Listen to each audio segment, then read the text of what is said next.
प्रिय मित्रों, नमस्कार। स्वागत है आप सभी का आपके अपने YouTube channel solution of civil services में। आज हम लोग वैदिक सभ्यता में सेकेंड पार्ट देखेंगे। फर्स्ट के पार्ट में आप लोगों ने जाना था कि वैदिक सभ्यता जो थी यह सिंधु घाटी सभ्यता के बाद की सभ्यता थी और इसे दो भागों में बांटा गया है, पूर्व वैदिक काल और उत्तर वैदिक काल। पूर्व वैदिक काल में हम लोग पढ़ रहे थे जो इसके सामान्य परिचय के बारे में पढ़ा था। उसके बाद इसका भौगोलिक विस्तार हम लोगों ने पढ़ा, जातीय एवं अंतर्जातीय युद्ध के बारे में पढ़ लिया है। फिर हम लोग जो वैदिक साहित्य है जैसे कि ऋग्वेद, सामवेद, यजुर्वेद एवं अथर्ववेद एवं इनकी विशेषताओं के बारे में पढ़ा, ब्राह्मण ग्रंथ के बारे में पढ़ा। फिर हम लोगों ने सामाजिक स्थिति, देन हम लोगों ने पढ़ा भौतिक जीवन। आज हम लोग स्टार्ट कर रहे हैं वर्ण व्यवस्था। ऋग्वैदिक काल में वर्ण व्यवस्था कैसी थी और सामाजिक वर्गीकरण क्या था। ऋग्वैदिक समाज प्रारंभ में वर्ग विभेद से रहित था और जन के सभी सदस्यों की सामाजिक प्रतिष्ठा समान हुआ करती थी। ऋग्वेद में वर्ण शब्द कहीं न कहीं रंग तथा कहीं कहीं व्यवसाय के रूप में भी प्रयुक्त होता है। देखिए, जो वर्ण है, वर्ण ऐसे भी आप सब जानते हैं कि कॉमन वर्ड है, एक्चुअली में इसका मीनिंग रंग भी होता है, लेकिन वर्ण एक तरह से विभाजन भी करता है। तो विभाजन यहाँ पे व्यवसाय विभाजन के लिए प्रयुक्त हुआ है। ठीक है। प्रारंभ में ऋग्वेद में 3 वर्गों का उल्लेख हुआ करता था, ब्रह्म, क्षेत्र तथा वृषभ। यज्ञों को जो वृषभ जो होते थे वे यज्ञों को संपन्न करवाते थे और हानि की रक्षा करने वाले क्षत्रिय कहलाते थे। अर्थात लोगों की रक्षा करने के लिए, जनमानस की रक्षा करने के लिए, संपत्ति की रक्षा करने वाले को क्षत्रिय कहा जाता था। शेष जनता विष कहलाती थी। तो 3 वर्ग हो गया, ब्रह्म, क्षेत्र और विष। ब्रह्म जो होते थे या जो ब्राह्मण समाज हो गया, ये यज्ञ करवाते थे। क्षेत्र हो गया अर्थात क्षत्रिय, वे हानि की रक्षा करते थे और जो विष होते थे वो जनता होती थी। इन तीनों वर्गों में कोई कठोरता नहीं थी। एक ही परिवार के लोग ब्रह्म, क्षेत्र और विष भी हो सकते थे। ये समझ लीजिए कि एक ही परिवार में 3 वर्ग व्यवसाय भी हो सकता, 3 वर्ण भी हो सकता था। ऋग्वैदिक काल में सामाजिक विभेद का जो सबसे बड़ा कारण था यह आर्यों का स्थानीय निवासियों पर विजय होना था। आर्यों ने दासों और दासियों को जीतकर उन्हें गुलाम या शूद्र बना लिया था और शूद्रों का सर्वप्रथम उल्लेख ऋग्वेद के 10वें मंडल अर्थात पुरुष सूक्त में हुआ। ये इंपॉर्टेंट फैक्ट है, याद रखिएगा। देखिए, इस तरह से जो यहाँ पे आपको डिस्क्रिप्टिव में पढ़ा रही हूँ, डिस्क्रिप्टिव पढ़ाने का यह मकसद केवल यही है कि क्वेश्चन कहीं से भी आए आप उसको आंसर करने में सक्षम हो। और अब क्योंकि कोई भी स्टेट पीसीएस है वो सिर्फ फैक्ट बेसिस नहीं रहा, थोड़े बहुत ऐसे क्वेश्चन आ रहे हैं जो कि आपको कॉन्सेप्ट बेसिस होते हैं। और रही बात यूपीएससी की, तो यूपीएससी पूरी तरह से कॉन्सेप्ट बेसिस है। तो ये जितने भी कंटेंट है आपको कॉन्सेप्ट क्लियर करने में मदद करेंगे और कौन सा फैक्ट इंपॉर्टेंट है मैं उसको बता दूंगी, चिन्हित कर दूंगी, जिसको आपको याद कर लेना है कि वो स्पेशली आपको स्टेट पीसीएस रिलेटेड है। ठीक है। तो यहाँ पर आ गया 10वां मंडल, यह जो शूद्रों का इसमें सर्वप्रथम वर्णन हुआ है पुरुष सूक्त में। ठीक है। अतः यह प्रतीत होता है कि शूद्रों की उत्पत्ति ऋग्वैदिक काल के अंतिम चरण में हुई थी। Doctor R S. शर्मा का विचार है कि शूद्र वर्ग में आर्य एवं अनार्य दोनों ही वर्गों के लोग सम्मिलित थे और आर्थिक और सामाजिक विषमताओं के कारण समाज में उदित हुए। कुछ कंटेंट आप लोग देख रहे होंगे, ये आपको देखते हैं 2 भागों में विभाजित होता है। एक्चुअली में ये हो रहा है कि लैपटॉप में मैं जो भी कंटेंट को जमा करती हूँ, उसके संग्रह करती हूँ, उसको एडिट करती हूँ, उसके बाद उसको मेल करके मोबाइल में भेजकर और फिर मैं आपको मोबाइल से ही ये स्क्रीन रिकॉर्ड करके पढ़ा रही होती है। वहाँ से लैपटॉप से यहाँ आने के बाद ये खुद में एडिट हो जाता है, तो इसलिए मैं आपको जो भी पढ़ रही हूँ उस पर ध्यान दीजिएगा। श्रमिक वर्ग की ही सम्मानित संज्ञा शूद्र हो गई, अर्थात जो श्रमिक वर्ग था वह शूद्र वर्ग में आता था। और ऋग्वेद के 10वें मंडल पुरुष सूक्त में वर्ण व्यवस्था की उत्पत्ति के दैवी सिद्धांत का वर्णन देखने को मिलता है। इसमें शूद्र शब्द का सर्वप्रथम प्रयोग करते हुए कहा गया कि विराट पुरुष के मुख से ब्रह्मा, ये बहुत इंपॉर्टेंट फैक्ट है, इसको देखिएगा। ठीक है। विराट पुरुष के मुख से ब्रह्मा, उनकी बाहों से क्षत्रिय, जंघाओं से वैश्य तथा पैरों से शूद्र का शूद्र उत्पन्न हुए। तो ये इससे यही समझ में आता है कि ब्राह्मणों को सबसे उच्च वर्ग में गिना जाता था और शूद्रों को सबसे निम्न वर्ग में गिना जाता था। परंतु इस समय वर्गों में जटिलता नहीं आई थी तथा समाज के विभिन्न वर्ग या वर्ण व्यवसाय पैतृक नहीं हुआ करते थे। ये अभी ऊपर के लाइन में भी बताया गया कि एक ही परिवार में 3 वर्ग या 4 वर्ग भी हो सकते थे।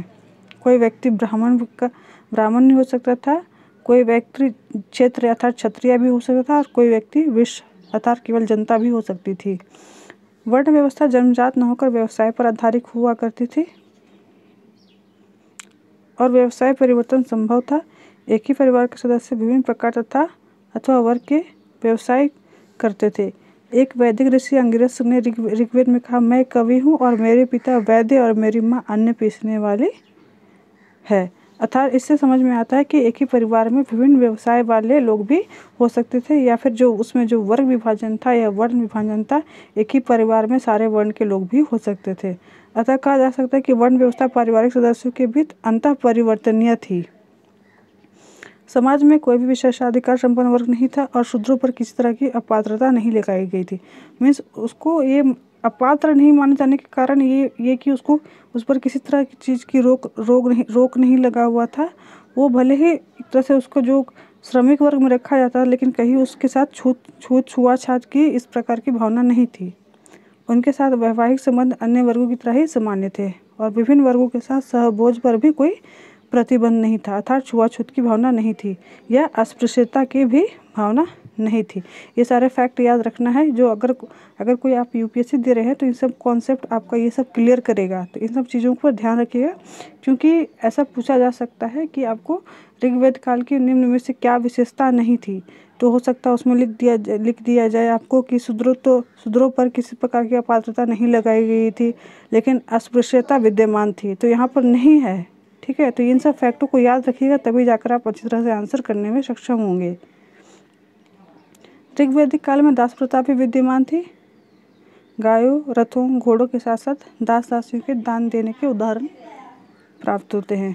धनी वर्ग में संभवतः घरेलू दास प्रथा ऐश्वर्य के एक स्रोत के रूप में विद्यमान थी, किंतु आर्थिक उत्पादन में दास प्रथा के प्रयोग की प्रथा प्रचलित नहीं थी। ऋग्वैदिक आर्य मांसाहारी और शाकाहारी दोनों प्रकार के भोजन करते थे और भोजन में दूध, घी, दही, मांस, मधु इत्यादि का प्रयोग करते थे। ये सब समझिए भोजन संबंधी विशेषता हो गई, ऐश्वर्य संबंधी विशेषता हो गई, ठीक है। नमक का उल्लेख ऋग्वेद में नहीं मिला है और पीने के लिए जल नदियों, नीरघरों तथा अर्थात उच्च तथा कृत्रिम कूपों का प्रयोग किया जाता था। सोम भी एक पेय पदार्थ होता था के रूप में प्रसिद्ध था और ये इस आह्लादक पेय की स्तुति में ऋग्वेद का 9वां मंडल भरा पड़ा है। अर्थात ये आपको समझ लिए सोम के रूप में सोम जो पेय पदार्थ है, ये ऋग्वेद में इसका 9वां मंडल में इसका उल्लेख आया है। सोम वस्तुतः एक पौधे का रस था जो हिमालय के मूजवंत नामक पर्वत में मिलता था और इसका प्रयोग केवल धार्मिक उत्सवों पर होता था। सूरा भी पेय पदार्थ था, परंतु इसका पान अर्जित था। अर्थात सोम रस और सूरा 2 अलग अलग चीज़ें थी। वस्त्र के बारे में बात करें तो ऊन, रेशम और चमड़े के बनते थे। आर्य सिलाई से परिचित थे और गंधार प्रदेश भेड़ की ऊनों के लिए प्रसिद्ध था। पोशाक 3 प्रकार के थे। नीवी जो कमर के नीचे पहना जाने वाला वस्त्र था, ठीक है। वस्त्र वास कमर के ऊपर पहना जाने वाला वस्त्र था और अधिवास या अतक या द्रापी यह ऊपर से धारण किया जाने वाला चादर या ओढ़नी थी, ठीक है। अर्थात क्या हो गया, देख लीजिए, समझ लीजिए। यहाँ पे नीवी हो गया कमर से नीचे का वस्त्र, ठीक है। वास या वस्त्र हो गया ये कमर से ऊपर, और उसके साथ साथ एक द्रापी था जिसको या अधिवास या अतक भी बोलते थे, जो ऊपर दुपट्टे की तरह ये ओढ़ा जाता था। लोग स्वर्ण आभूषण का प्रयोग करते थे। स्त्री और पुरुष दोनों ही पगड़ी का प्रयोग करते थे। ऋग्वेद में नाई को वत्री कहा गया है, ठीक है। प्रश्न आ सकता है ऋग्वेद में नाई को क्या कहा गया है, तो वत्री कहा गया है। ये चीज़ फैक्ट हो गया आपका एक। आमोद प्रमोद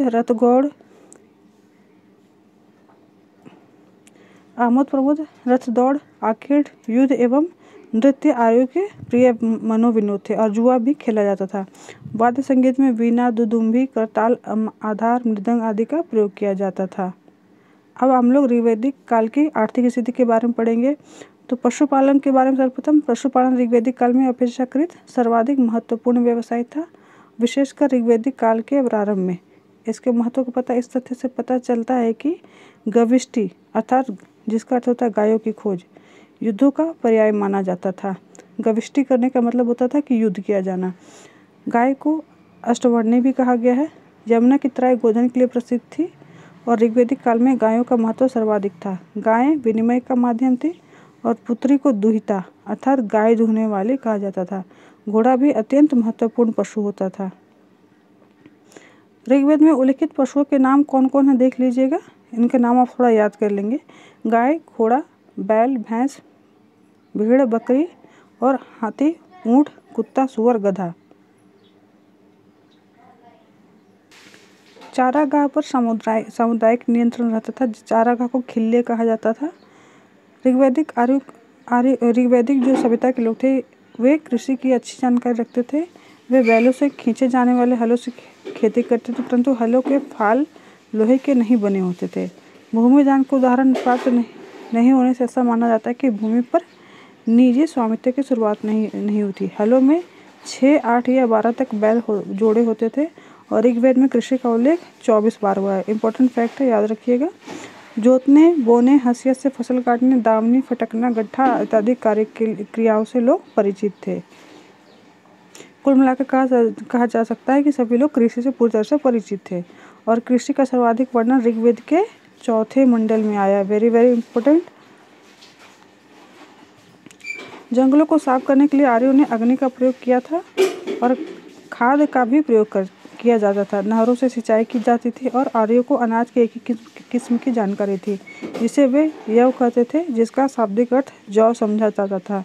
नेक्स्ट हम लोग देखेंगे उद्योग एवं शिल्प। ऋग्वैदिक काल में व्यवसाय जो था वह आनुवांशिक नहीं था। पशुपालन एवं कृषि के अतिरिक्त इस काल में अनेक प्रकार के शिल्प एवं उद्योगों का प्रचलन था। आनुवांशिक नहीं होने का मतलब हो गया कि जो पिता का व्यवसाय था कोई जरूर नहीं कि पुत्र भी वही व्यवसाय करे। ऋग्वेद में उल्लिखित धातुओं में सर्वप्रथम धातु अयस्क थी और यह संभावित है कि यह कांसा या तांबा रहा होगा। ऋग्वैदिक आर्यों को लोहे का ज्ञान नहीं था और चांदी का भी प्रयोग संदिग्ध था। ऋग्वैदिक में जिन व्यावसायिक वस्तुओं का उल्लेख हुआ है उनमें से प्रमुख है तक्षा अर्थात बढ़ई, धातुकर्मी अर्थात धातु का कार्य करने वाला, स्वर्णकार, चर्मकार, वाई अर्थात जुलाहा और कुंभकार अर्थात कुलाल। बढ़ई संभवतः शिल्पियों का व्यवसाय मुख्य होता था और बुनाई का कार्य ऊन तक ही सीमित था। सिंधु एवं गांधार प्रदेश ऊन के लिए प्रसिद्ध थे। प्रश्न पूछा जा सकता है कि ऋग्वैदिक काल में कौन से प्रदेश ऊन के लिए प्रसिद्ध थे। आंसर होगा सिंधु एवं गांधार प्रदेश। ऋग्वेद में कपास या रुई का उल्लेख नहीं प्राप्त होता है। तसर शब्द का प्रयोग करघे के लिए हुआ है और वस्त्रों के ऊपर कढ़ाई का काम करने वाली औरतों को पेशकारी कहा गया है। लोग धातु को गलाने, उन्हें पीटकर विविध वस्तुएं बनाने का काम करना जानते थे। वैद्य, भीषक और नर्तकी, नाई अर्थात वासरी इत्यादि अन्य सामाजिक वर्ग थे।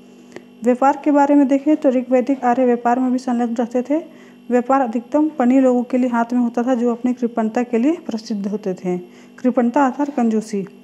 प्रधानता व्यापार वस्तु विनिमय था। बार्टर सिस्टम चलता था अर्थात वस्तु के बदले वस्तु का क्रय विक्रय होता था अर्थात मुद्रा का प्रचलन नहीं था। पनी जो होता था वह अत्यधिक ब्याज पर ऋण देते थे। उन्हें वेकनाट अर्थात सूदखोर भी कहा जाता था। व्यापार की प्रमुख वस्तुएं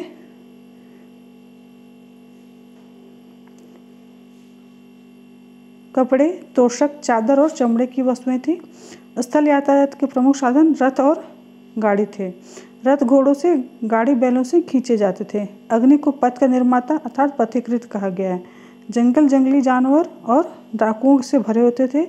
ऋग्वेद में समुद्र शब्द का उल्लेख मिलता है और लोग समुद्री व्यापार में भी संलग्न थे कि नहीं, यह एक विवादास्पद प्रश्न है। ऋग्वेद में एक स्थान पर भुजियों की समुद्री यात्रा का वर्णन मिलता है जिसके मार्ग में जल यान के नष्ट होने पर आत्मरक्षा के लिए अश्विनी कुमारों से प्रार्थना की। अश्विनी कुमारों ने उसकी रक्षा के लिए 100 पतवारों वाला एक जहाज भेजा। विनिमय गाय मूल्य की प्रमाणिक इकाई थी। खरीद फरोख्त के अधिकतर सौदे प्रायः वस्तु विनिमय में होते थे। निष्क जो कि सोने का एक प्रकार का हार होता था, उसका भी उपयोग लेन देन का साधन के रूप में होता था। बाजार पर आधारित मुद्रा व्यवस्था का प्रचलन अभी नहीं हुआ था। उसके बाद ऋग्वैदिक धर्म के बारे में हम लोग जानेंगे। देखिए, जो भी कंटेंट है काफ़ी विस्तृत रूप में दिए हुए हैं, तो उसका इतने विस्तृत रूप में कंटेंट प्रोवाइड करने का एक ही पर्पस है कि आप इनसे आपका जो कॉन्सेप्ट है वो क्लियर हो। नहीं तो संक्षेप में भी पढ़ाया जा सकता है, जैसे कि लूसेंट के कंटेंट जो हैं बहुत ही संक्षेप में होते हैं। सिर्फ तथ्यात्मक बातें ही आपको उसमें दी होती है, कॉन्सेप्चुअल बातें नहीं होती है। तो सिर्फ तथ्यात्मक बातों से अगर आप चाहेंगे कि पूरी तरह से आप पीटी के बाद मेंस में भी सफल हो जाए, तो ये संभव नहीं है। इसीलिए आपको ये पीटी और मेंस दोनों की दृष्टि से उपयोगी हैं। तो ऋग्वैदिक धर्म की बात करते हैं आगे हम लोग। ऋग्वैदिक आर्यों के जो प्रधान देवता थे, प्राकृतिक शक्तियों के व्यक्ति के रूप में अपना उद्गम पाते हैं। वैदिक देवता अधिकांशतः प्राकृतिक शक्तियों के मानवीकृत रूप हैं। धार्मिक विकास के 3 रूप प्राप्त हुए हैं: बहुदेववाद, एकेश्वरवाद और एकात्मवाद। ऋग्वैदिक देवताओं को 3 कोटि में विभक्त किया गया है। स्वर्ग के देवता देव, वरुण, आय, मित्र देव, सूर्य देवता, पूजन, विष्णु, अदिति, उषा तथा अश्विन। नंबर 2, अंतरिक्ष के देवता में इंद्र, रुद्र, मरुद, वात और पर्जन्य। देखिए, ये यहाँ से आपका यहाँ तक आ गया है, ठीक है। स्वर्ग के देवता यहाँ से लेके ये पूरा हो गया, ये पूरा आपका स्वर्ग के देवता हो गए यहाँ से लेके। फिर आपका जो सेकंड है वो यहाँ से हुआ है अंतरिक्ष के देवता, जिसमें कि इंद्र, रुद्र, मरुत, वात, पर्जन्य है। तीसरा है पृथ्वी के या अर्थात पार्थिव देवता, जिसमें अग्नि, सोम और पृथ्वी आते हैं। ऋग्वेद के जो सर्वप्रमुख देवता थे वे इंद्र थे, जिनको पुरंदर भी कहा गया है।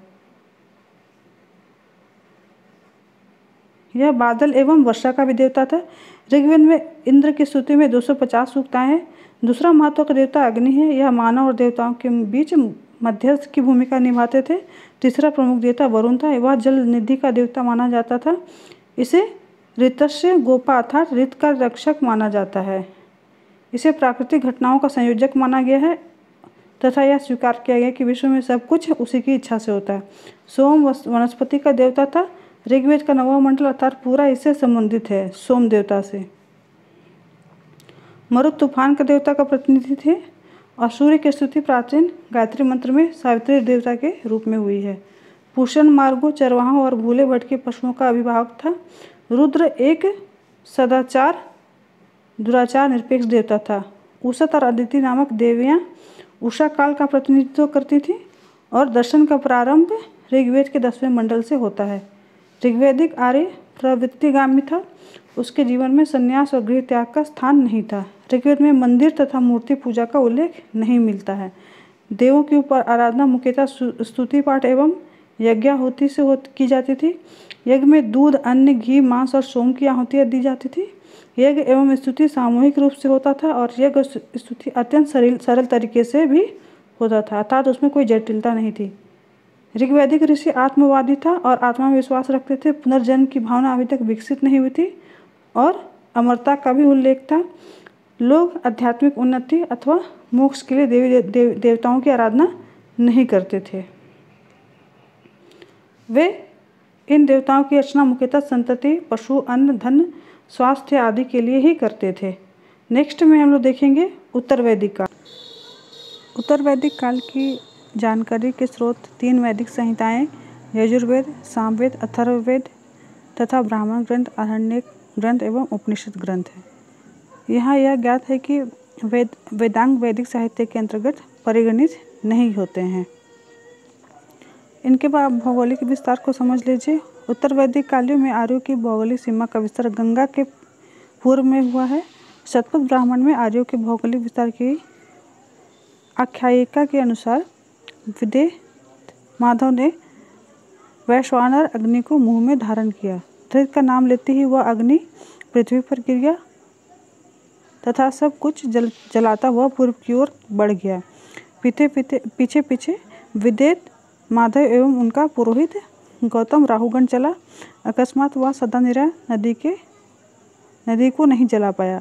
सप्त सिंधु प्रदेश से आगे बढ़ते हुए आर्यों ने संपूर्ण गंगा घाटी पर प्रभुत्व जमा लिया और इस प्रक्रिया में कुरु एवं पंचाल ने अत्यधिक प्रसिद्धि प्राप्त की।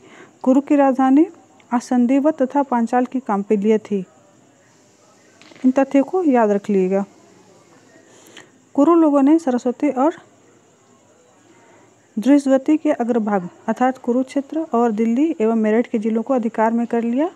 पांचाल लोगों ने वर्तमान उत्तर प्रदेश के अधिकांश भागों बरेली, बदायूं और फर्रुखाबाद जिलों पर अधिकार कर लिया। कुरु जाति के छोटी छोटी जातियों से मिलने से बनी थी, जिनमें पूर्वों और भरतों के भी दल थे। पांचाल जाति कृषि जाति से निकली थी, जिसका सुंजयों और तुर्वशों का संबंध था।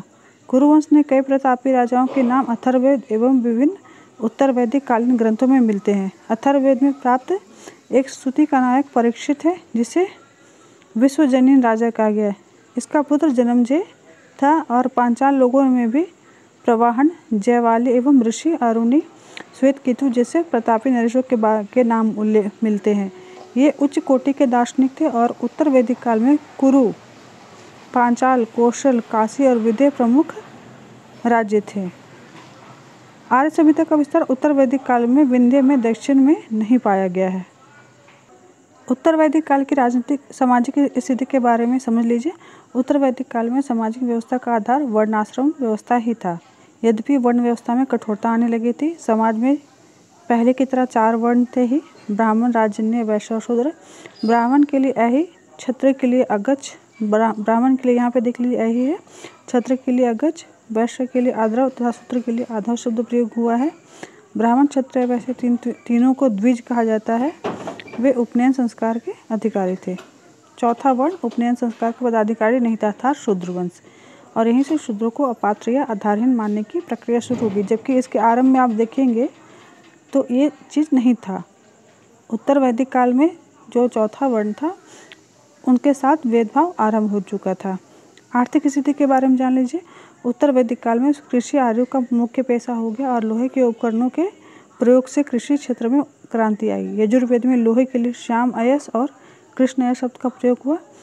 शतपथ ब्राह्मण में कृषि की 4 क्रियाओं जुताई, बुआई, कटाई और मढ़ाई का उल्लेख हुआ। पशुपालन जो था ये गौण पेशा हो गया। अथर्ववेद में सिंचाई के साधन के रूप में वर्णाकूप एवं नहर कुल्य का उल्लेख मिलता है। हल की नाली को सीता कहा जाता था। अथर्ववेद के विवरण के अनुसार सर्वप्रथम पृथ्वी ने हल और कृषि को जन्म दिया। इस काल की मुख्य फसल धान और गेहूं हो गई। यजुर्वेद में ब्रीहिन धान, यव जौ, मान उड़द, मूंग, गोधुम, गेहूं, मसूर आदि अनाजों का वर्णन मिलता है। अथर्ववेद में सर्वप्रथम नहरों का भी उल्लेख है। इन जो शब्द आप देख रहे हैं, विशेषकर वैदिक युग में नदियों और अन्न या फिर विभिन्न जो वर्ण थे, उनके लिए क्या क्या नाम प्रयोग आया है, इनको याद करते चले जाइएगा, क्योंकि इस प्रकार के प्रश्न बहुतायत से पूछे जा चुके हैं। अथर्ववेद में सर्वप्रथम नहरों का उल्लेख हुआ और इस काल में हाथी को पालतू बनाए जाने के भी साक्ष्य प्राप्त होने लगे, जिसके लिए हस्ती या वारण शब्द मिला है। बृहदारण्यक उपनिषद में श्रेष्ठिन शब्द तथा ऐतरेय ब्राह्मण में श्रेष्ठ शब्द से व्यापारियों की श्रेणी का अनुमान लगाया जाता है। तैत्तिरीय संहिता में ऋण के लिए कुसिद शब्द का प्रयोग हुआ और शतपथ ब्राह्मण में महाजनी प्रथा का पहली बार जिक्र हुआ तथा सूदखोर को उसी दिन कहा जाने लगा। जबकि आरंभिक जो वैदिक काल था उसमें वेकनट कहा जाता था। निष्क, शतमान, पाद, कृष्णल आदि माप की विभिन्न इकाइयाँ थी।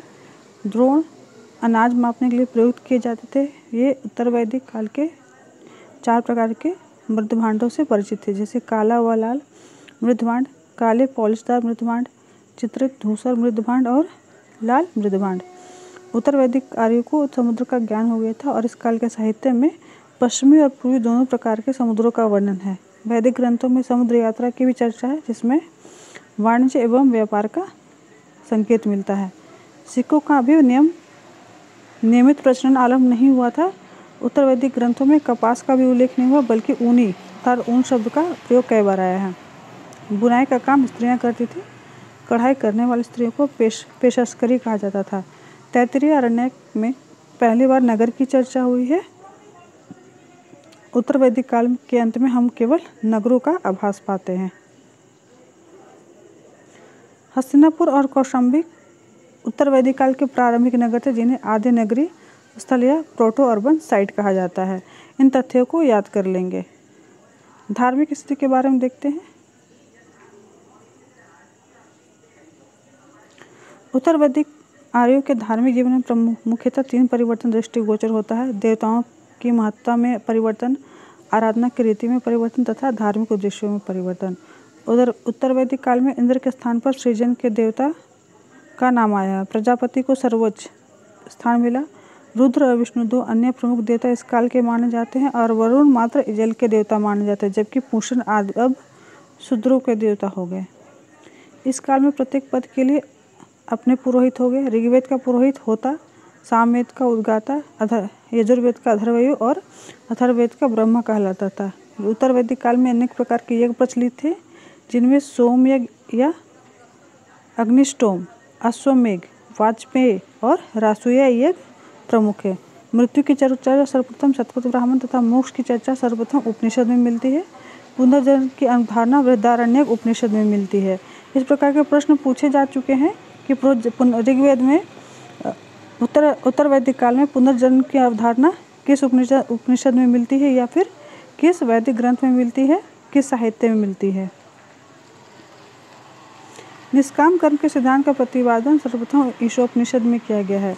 प्रमुख यज्ञ अग्निहोत्री यज्ञ पापों के क्षय, स्वर्ग की ओर ले जाने वाले नाव के रूप में वर्णित सोत्रामणि यज्ञ, यज्ञ में पशु सुरा की आहुति, पुरुष मेघ यज्ञ, पुरुषों की बलि, सर्वाधिक 25 यूपों, यज्ञ स्तंभ का निर्माण, अश्वमेघ यज्ञ सर्वाधिक महत्वपूर्ण यज्ञ, राजा द्वारा साम्राज्य की सीमा में वृद्धि के लिए सांडों तथा घोड़ों की बलि, यासूय यज्ञ राजा के अभिषेक से संबंधित, वाजपेय यज्ञ राजा द्वारा अपनी शक्ति प्रदर्शन के लिए और रथ दौड़ का आयोजन किया जाता था। ऋग्वेद में जो प्रमुख शब्द उल्लिखित है उनके बारे में समझ लीजिए। इंद्र का 250 बार वर्णन आया। ये पूछे जाते हैं इस प्रकार के प्रश्न, ठीक है, ये पीटे में पूछे ही जाते हैं। जैसे वरुण का कितने बार उल्लेख आया है, अग्नि का कितने बार उल्लेख आया है, इस प्रकार के प्रश्न पीटे में पूछे जाते हैं। इनको आपको याद कर लेना है। अग्नि का 200 बार वर्णन आया है, वरुण का 330 बार, जन का 275 बार, विष का 171 बार, पिता का 335 बार, माता का 234 बार, वर्ण का 23 बार, ग्राम 13 बार, ब्राह्मण 15 बार, क्षत्रिय 9 बार,